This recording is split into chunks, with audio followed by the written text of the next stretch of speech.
buenos días a todos. Qué lindo estar. Honestamente, ustedes son de tanta bendición para mí, para nuestra familia. Todos ellos mandan saludos. Ellos están atentos a cada novedad, quieren saber de todo. Y también vengo aquí siempre para aprender. Yo soy un aprendiz, nada más, un aprendiz de Jesucristo. Y me llama mucho la atención que las cosas que me enseñan ustedes.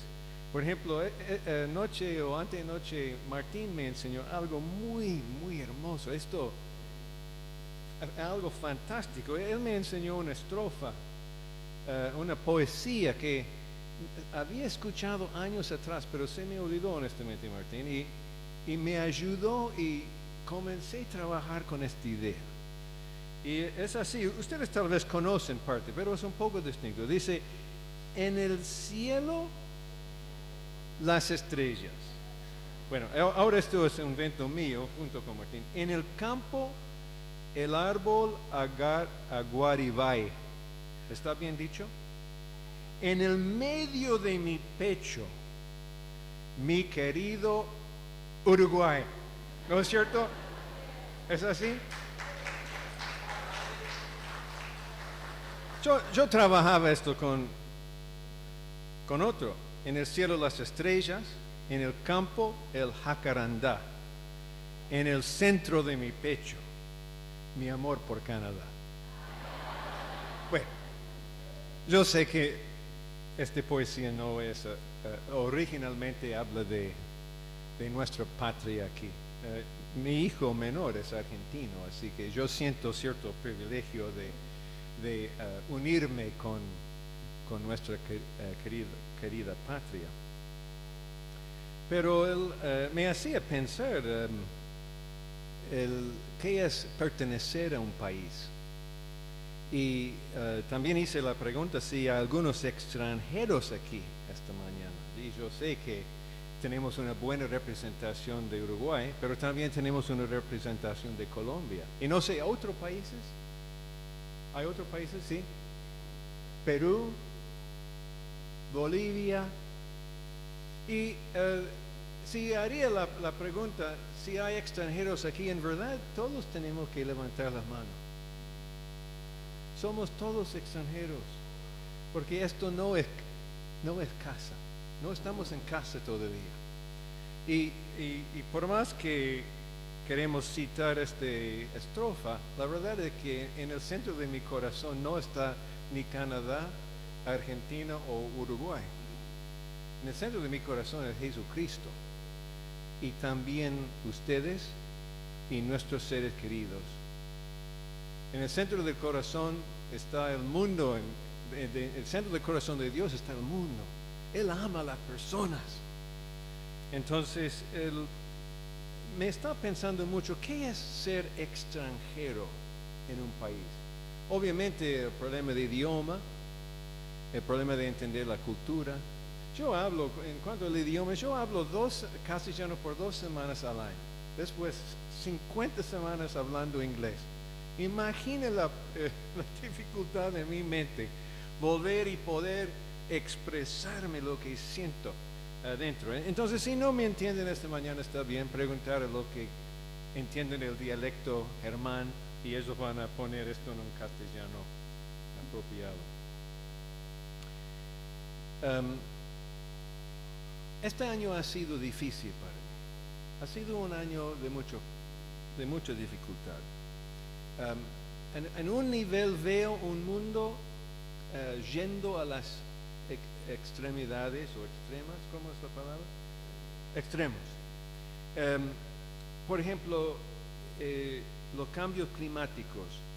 En febrero hubo 100 grados de temperatura diferencia entre la sensación térmica en Santa Fe, Argentina, y en Winnipeg, Canadá, donde vive Tim. 100 grados. Se ve este mundo estirado en 2 direcciones. Si hay falta de lluvia, hay una sequía tremenda. Si hay calor, sube a lo inesperado. Si hay frío, yo creo que este año ha sido el año más frío en Canadá por 40 años. Y yo veo el mundo sufriendo. También veo mucho estrés político en el mundo en este momento, yendo a los extremos. Si es derecho, es muy lejos a la derecha. Si es a la izquierda, más lejos aún. Entonces, hay muy poco diálogo en el medio. Y esto me preocupa. Uno busca las noticias y los motores de búsqueda saben de nuestras preferencias y comienzan a darnos nada más información a lo que nos gusta. Entonces está reforzando puntos de vista donde uno no sabe cuál es la verdad. Y también al nivel personal ha sido un año difícil. Perdimos a Beatriz, mi suegra, también dos amigos muy especiales. Uno fue mi consuegro Mickey, que jubiló hace una semana y después tuvo un infarto y falleció. Un hombre muy consagrado al Señor. ¿Más cerca? Ok. Un hombre muy consagrado al Señor. Y esto nos afectó. Y yo digo, Señor, ayúdame a entender la vida. Y tengo que confesar que esta lección hoy es más que nada un viaje, no una conclusión. Tratar de entender el rol del sufrimiento en la vida del cristiano. No voy a poder darles una respuesta. Voy a compartir mi viaje en este tema y la semana que viene. Y yo quiero invitarles a acompañarme. Pero yo no voy a darles 3 secretos para entender el sufrimiento. Lo que sí me doy cuenta es en mi concepto de discipulado, he tenido una idea. Si solo podría aprender bien, si solo tendría un corazón de aprendiz, y si solo tenía bien mis conceptos de la palabra y cosas así, que la vida iba a ir más o menos bien. Y me doy cuenta que, y especialmente usando esta carta de Pedro, la primera carta de Pedro, me doy cuenta que no es así. Es un viaje difícil lo del sufrimiento. Y cómo integra esto en el discipulado me interesa. Entonces yo quiero invitarles a acompañarme. Y puede ser que sacan otras conclusiones. Puede ser que me enseñen otra cosa más, ojalá. Pero hoy quiero ser el sermón. No quiero dar el sermón. Quiero abrir aquí. ¿No es cierto? No es fácil, pero el Señor me va a ayudar. Ahora, aquí. Vamos a ver un poco la introducción de la carta de Primera de Pedro. Y vamos a leer nada más 2 versículos que, perdón, no está escrito, escúcheme nomás. Pedro, apóstol de Jesucristo, saluda a los que viven esparcidos fuera de su patria, en las provincias de Ponto, Galacia, Capadocia, Asia y Bitinia, a quienes Dios el Padre había escogido anteriormente conforme a su propósito. Por medio del Espíritu los ha santificado a ustedes para que lo obedezcan y sean purificados con la sangre de Jesucristo. Reciban abundancia de gracia y de paz. Señor, esta mañana queremos recibir abundancia de gracia y paz. Y Señor, abre nuestra mente y corazón, toca mis labios para poder transmitir algo que puede ser de gracia y paz, especialmente para los que están padeciendo de algo, que está sufriendo, y poder hacer una conexión con su aprendizaje. En el nombre de Cristo. Amén. En estos dos mapas, disculpe que no sea claro, pero en un lado tengo el de Turquía y los 5 provincias mencionados aquí. Y otro lado tengo de la misma escala Buenos Aires al fondo y se ve Rosario, Córdoba. Ustedes se ubican por los lagos, etcétera, más o menos donde está. Y esto me llamó la atención, que Pedro estaba, como apóstol, estaba escribiendo de una iglesia que estaba sufriendo. Estaba en la época de Nero y hubo una persecución tremenda de cristianos allá. Y en realidad, Pedro más o menos tenía la edad mía y en 2 años iba a morir crucificado. Iba a morir en Roma. Y él estaba escribiendo a un grupo de personas que jamás conocía de cara. Y lo interesante de este grupo era cómo las provincias de Córdoba, Santa Fe, Entre Ríos, Santiago del Estero, Corrientes, qué sé yo, un área así, a un grupo de personas que conocían de los otros, pero no conocían a ellos mismos. Eran pequeños grupos de creyentes llamados exiliados, extranjeros. Y él llegó a ellos esta carta. Y en estos meses estoy tratando de ponerme en su lugar, vivir como un extranjero en el reino de Dios, en un mundo que no entiendo, un mundo que está cambiando, un mundo donde están sufriendo por querer mantener su testimonio en Cristo y vivir su experiencia. Y intenté hacer algo que jamás había hecho antes en mi tiempo devocional. Yo decidí, voy a escuchar la carta, no voy a leer la carta. Y quiero escuchar la carta cada día. ¿Por qué? Porque imagino si la única cosa que tendría un grupo de cristianos perseguidos con una sola carta, lo que haría es escucharlo cada día, hablar en cada momento. Yo quería vivirme dentro de esta carta. Entonces yo propuse una meta mía de escuchar la carta 100 veces. Ahora, como estoy en el número 68 todavía, uso esto como una excusa por no tener todo terminado en mi entendimiento. Pero por los últimos 68 días he estado escuchando la carta primera de Pedro, pensando cómo sería ser exiliado, cómo ser extranjero allá, cómo no tener otros recursos que unos pocos que quieren seguir al Señor y la palabra de Dios.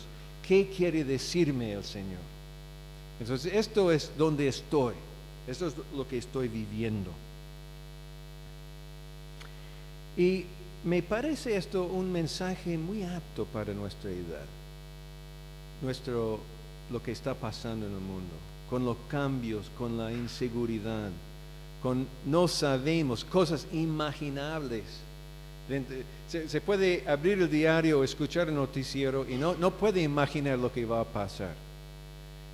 Cuántos muertos, cuántos cambios, cuántas tragedias. Y yo digo, ¿cómo es el discipulado en este ambiente? ¿Cómo puedo ser aprendiz cuando todo está inseguro?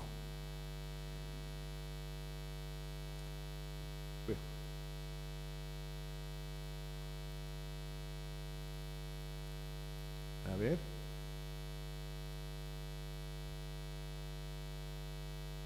No, esto no es Era esto es del otro. Bueno, a ver, vamos a seguir. ¿Cuál sería el próximo?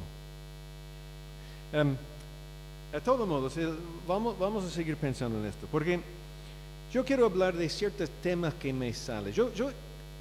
comencé con la intención no tratar de escudriñar cada palabra y entender todo. Yo quise escuchar todo y ver qué me sale, qué patrones que podía reconocer. Y me llamó la atención tres cosas. Y el dibujo que no está ahí, pero en algún lugar del internet debe estar, es un cafetal, se llama, no, la cosa que hace el café con el filtro y la cafetera. Y el filtro, cafetera y café. Y para mí el patrón que me llamó la atención es que si llamo arriba el Evangelio y pone abajo donde está el café la vida, el filtro está el sufrimiento. Todo el Evangelio tiene que pasar por este filtro del sufrimiento. Y esto me está desafiando mi cosmología de cómo debe ser la vida cristiana. Por ejemplo, hay muchos versículos sobre el sufrimiento de Cristo en 1 de Pedro, y ustedes pueden leerlo, y espero que lo lea la carta. Sí, ahí está, gracias. Lea la carta y bueno, ya tenía la idea. Puede leer la carta y ver si es así. Cuando comienzan a hablar del Evangelio, de obra de Cristo, buscan estos versículos. ¿Qué me dicen? Y uno descubre el rol de la obra en la cruz, por ejemplo, algo tan fundamental para nosotros. Como Él sufrió para pagar por nuestros pecados. Y como es el Cordero limpio con su sangre nos lava, nos perfecciona, nos salva. Pero lo que jamás veía antes era, cada vez que hablaba del sufrimiento de Cristo, habla de nuestro sufrimiento. Nuestro sufrimiento está ligado en la carta de Pedro como parte del sufrimiento de Cristo. No puedo tomar su sufrimiento y decir, gloria a Dios por la cruz, pero a mí no me toca nada. Es que el mandato es seguir su ejemplo.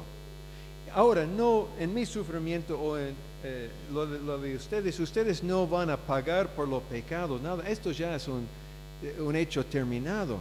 Pero tenemos que imitar su manera de sufrir, la indignidad, falta de justicia, confiando en Dios que Él va a hacer la cosa bien a pesar de nuestra debilidad. Y ve que el sufrimiento en esta carta es normal. Dice en capítulo 4, versículo 2, amados, no se sorprendan por el fuego que arde entre ustedes para ponerlos a prueba como si les aconteciera cosa extraña. No se sorprendan del sufrimiento. Y yo tengo que confesar, me sorprende a veces.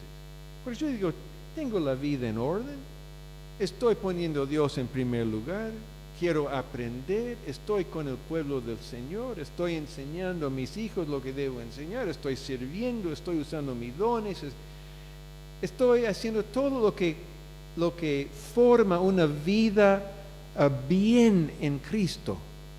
Y por 44 años. Sin embargo, nos pasa sufrimiento. Entonces yo tengo que desligar esta idea en el discipulado. Si estoy aprendiendo y haciendo todo bien, no voy a sufrir. Que no tengo que ir y buscar, voy a revisar mi lista de quehaceres y voy a tratar de poner más esfuerzo en mi tiempo devocional. No, el discipulado usa el sufrimiento. El discipulado no previene el sufrimiento. Y es una trampa fácil para caer. Formamos un evangelio de oferta donde no nos damos cuenta que Dios en su amor nos hace pasar por un tiempo de sufrimiento por sus santos propósitos. Esto no contesta el por qué, porque Él puede tener más propósitos también que ni entiendo. Y por eso tengo temor de hablar del sufrimiento como un experto. Yo puedo solo experimentarlo y darme cuenta que por medio de esto Dios me va a enseñar algo. Que no se sorprendan por el fuego que viene, que arde. Entonces, no solo que cada vez que habla del sufrimiento de Cristo, habla de nuestro sufrimiento, y también no debemos sorprendernos, que es normal, pero también veo un patrón en esta carta. El sufrimiento tiene dos propósitos relacionados con el discipulado. Primero es la purificación de nuestra fe, y vamos a hablar de esto más la semana que viene. ¿Cómo nos purifica? ¿Cómo Dios nos ayuda a no poner nuestra fe en los productos del Evangelio o los resultados del Evangelio, pero poner nuestra fe en Cristo? Y es sutil la diferencia, pero si no, me siento decepcionado. Yo invité a Cristo en mi vida, ¿por qué me pasa estas cosas? Y la otra cosa relacionada con el discipulado muy interesante es que el sufrimiento provoca en la gente que nos observa preguntas. ¿Por qué estamos actuando con una esperanza viva a pesar de lo que nos pasa? Y nos preguntan por qué tenemos la esperanza que tenemos. Y Pedro dice, bueno, tenemos que estar listos a contestar. Entonces, no solo el sufrimiento beneficia a mí y purifica mi fe, pero es un, ¿cómo se llama esto? ¿Plataforma? Es una plataforma para lucir la gracia de Dios cuando el mundo nos observa que es una esperanza viva. Y esto cuesta. No es fácil. No podemos decir, ya hemos hecho el trámite con Jesús y todo está bien. Todo está bien, pero vamos, como este filtro entre el Evangelio y nuestra vida, va a estar este sufrimiento. Y no, estoy en este proceso de, Señor, ayúdeme a aceptar esta economía en tu reino.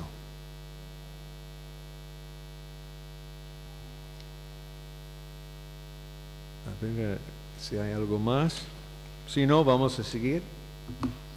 Ahora, la semana que viene también quiero hacer una distinción entre los mandatos relacionados con el discipulado y los mandatos relacionados con el sufrimiento y los mandatos relacionados con todo lo demás en la carta. Vamos a entrar en esto, pero lo que quiero llamar la atención en cuanto al discipulado es, si aceptamos que el sufrimiento es parte, esto no vamos a usar, vamos a cortarlo. Si aceptamos que el sufrimiento es parte del discipulado, todos los mandatos extras que no tienen nada que ver cobra otro sentido. Y quiero darles algunos ejemplos. Por ejemplo, cuando dice en 1 Pedro, desean como niños recién nacidos la leche de la palabra. Si uno pone esto en un contexto de, bueno, lo normal de la vida cristiana no es sufrir. Esto pasa a alguno, pero normal, si uno lo hace todo bien, no va a sufrir. Este argumento de ir a la palabra parece un ideal, parece una teoría mejor, pero si no lo hace, bueno, ¿qué va a pasar? Pero si realmente el sufrimiento es el filtro donde pasa el Evangelio en nuestras vidas, no podemos ir a la palabra como algo extra, como un lujo, sino es nuestra sobrevivencia Y así son todas las cosas. Por ejemplo, hay mandatos como hospédense los unos a los otros sin murmuraciones. ¿Qué tiene que ver esto con el sufrimiento? Si lo normal no es tener sufrimiento, bueno, es un lujo dar hospedaje a otro. O si me sobra, si la obra misionera, si me sobra algo, voy a invertir algo. Pero si el sufrimiento es normal, una cosa así significa vida o muerte para otros. El acercarse uno al otro, escuchar, orar, ayudar, no es una opción, no es algo que lo hago si me ocurre, no, es vida, es sobrevivencia para una iglesia que está pasando el sufrimiento. Ponga al servicio a los demás sus dones que han recibido, dice Pedro. En una iglesia, si no hay sufrimiento, bueno, tengo dones, hacemos un programa, hacemos otro. Pero si estamos en un contexto de sufrimiento, cada don importa. Puede ser que esté con algo, dice, no, pero es solo esto, solo 5 panes y 2 peces, ¿qué puede servir esto para alimentar a 5,000? Sin embargo, ofreciendo lo que tiene, el Señor puede multiplicar. Y me encanta lo que dijo Ricardo, que somos una congregación de sacerdotes, de obreros. No es que le toca a algunos con muchos dones. No, es que cada don tiene que estar movilizado en este contexto de sufrimiento, porque ahí va a brindar soluciones al otro. Y cuantas más afuera que están pasando cosas extremas sin tener ningún recurso. Hay otro que dice que estén firmes en la gracia de Dios. Qué importante es esto. Si no hay sufrimiento, bueno, estoy firme o no, bueno, vamos a hacer lo posible. Pero si estamos en un contexto que todo pasa por el sufrimiento, tengo que aprender ponerme bien de pie. Tengo que aprender ponerme al lado de otro hermano con su escudo de fe. La armadura de Dios no es una opción. Entonces, me está causando una revisión total de mi vistazo de la vida cristiana. No veo la persona que ve estos recursos de gracia como opciones nomás, va a ser víctima en la próxima vez que venga un sufrimiento. Porque dice, no, ¿por qué me está pasando esto? Entonces yo quiero darles una tarea esta semana. Yo quiero que revisen su vida y identifiquen dónde está sufrimiento. Puede ser a uno mismo, puede ser a su familia, puede ser a otros. Y después revisan su discipulado, su trayectoria de aprender de Dios. Y ver dónde debe tener una conexión entre estas cosas. Yo quiero hacer esto, yo quiero hacer mejor integración en lo que está pasando.